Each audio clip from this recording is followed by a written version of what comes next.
Intel is not Facebook, and you like Intel. Well, but one of the reasons I like Intel is because of Facebook. So we'll say a little bit into that. You're killing me. Go ahead. It's interesting. You can talk about Facebook, or you can talk about people that are providing the capability so that Facebook can do what it does. The stuff that does what it does. So, some of the product cycles that I like in semiconductors, we talk about this move to the cloud. Well, what does that really mean? It means that we're putting an awful lot of intelligence someplace else. We spent the last 20 years putting intelligence on everybody's desktop. Now we're re-centralizing computing, except we have called it by a sexy name. We call it cloud computing. And Intel is a huge beneficiary. That's brilliant. I like that. Tanya, banner that.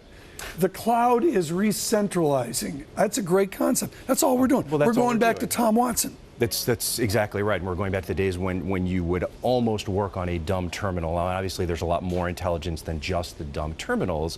And those trends are actually kind of mixed for Intel. But what's happening right now is we still have all this power on our desktops. We still have very powerful laptops and ultrabooks that are coming out.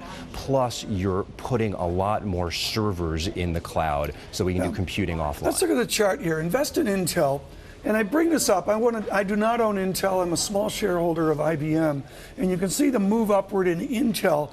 Is your enthusiasm here like that Palmisano moment of 6 or 7 or 8 years ago? Is there a sea change shift at the way they do business at Intel or within your semiconductor space? We've been seeing a change in Intel over the course of the last couple of years. And, interestingly, Intel stock has outperformed the group over, year to date, 12 months, kind of all the meaningful, measurable time periods. And it's been because expectations have been very low, because expectations have been low around shipments of personal computers. But people have missed this trend towards folks like Facebook, like Google, like Amazon, building their own data centers. And that's a place where performance is absolutely key. Whereas, with laptops, price is a lot more of a factor. Right now, Facebook needs performance, and Intel is one of the beneficiaries of that. Okay, let's look at this chart, and this is IBM to Intel. I like doing these. It's too much information. And it's, keep talking, David, the market's moving up. 2 blue chips, 1 result. Okay, so it's just IBM to Intel, and it shows that decade-long move as IBM moved to services. Is Intel the same company we knew 5 years ago or 10 years ago, or is it a whole new beast? No, Intel's very much the same company, and the story with Intel now is it's pressing its advantages. For example, if you look at Qualcomm recently, which is another stock that I like, they talked about their revenue being limited because of limited capacity at its foundry partner. So Qualcomm doesn't manufacture its own chips. It uses fabless, it uses Taiwan Semiconductor and other foundries to manufacture chips. They talked about revenue being limited because TSMC didn't have enough capacity. Intel controls its own manufacturing. That's always been the way it's been. But what you're seeing now is Intel pressing its advantages. It's pressing its advantages in manufacturing. It's pressing its advantages in technologies. Its competitor, AMD, Advanced Micro Devices, falls behind. So it's the same Intel, sort of writ large. Am I too late to be on it? I don't think so. I think there's still time. I want to go to this rewind. Earlier this morning, on Bloomberg Surveillance, what a great interview with Jonathan Golub here at Bloomberg Radio Plus. I asked Mr. Golub exactly how big is Apple right now? Apple is larger than the entire utility sector, the entire telecom sector, and the entire materials sector. Not together, but separately. So you almost need to look at it as an industry as compared to a company. What have we wrought?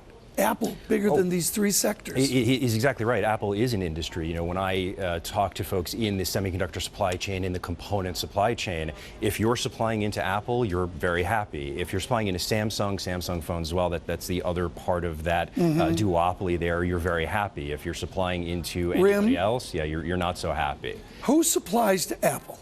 Who supplies to Apple? I mean, is Intel? A lot of people. Well, Intel supplies into the PCs to Apple because, again, very performance driven. Yes. So, but on the chip side, Apple makes its own applications processors, and so this is one of the very important things that Apple has done. Is Apple sort of tries to control that ecosystem.